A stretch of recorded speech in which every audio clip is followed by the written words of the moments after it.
प्रयागराज में जहाँ स्वामी रामतीर्थ रहते थे, उस जगह का नाम रामबाग था। एक बार वे वहाँ से स्नान करने हेतु गंगा नदी गए।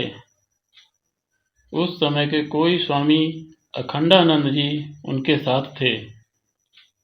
स्वामी रामतीर्थ स्नान करके बाहर आए तो अखंडानंद जी ने उन्हें कौपीन दी। नदी के तट पर चलते चलते उनके पैर कीचड़ से लथपथ हो गए।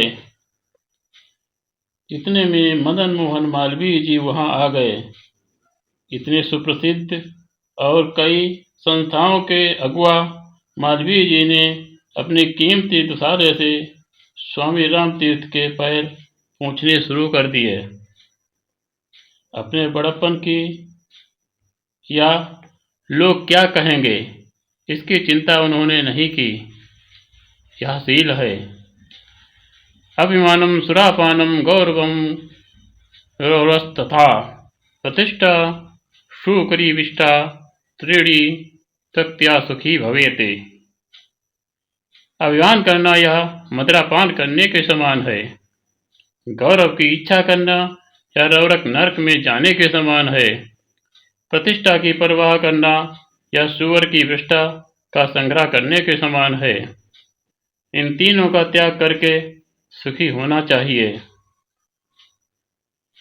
प्रतिष्ठा को जो पकड़े रखते हैं वे शील से दूर हो जाते हैं।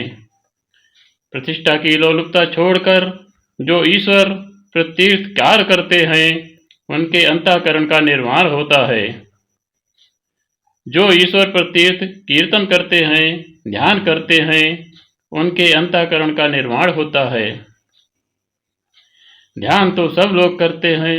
कोई शत्रु का ध्यान करता है, कोई समस्याओं का ध्यान करता है, कोई रुपयों का ध्यान करता है, कोई मित्र का ध्यान करता है, तो कोई पति का ध्यान करता है, कोई पत्नी का ध्यान करता है या चिंतन ध्यान करता है। यह शील में नहीं गिना जाता। जो निष्काम भाव से परमात्मा का चिंतन करता है उसे शील में अभिवृद्धि होती है, उसकी ही बढ़ाई की जाती है।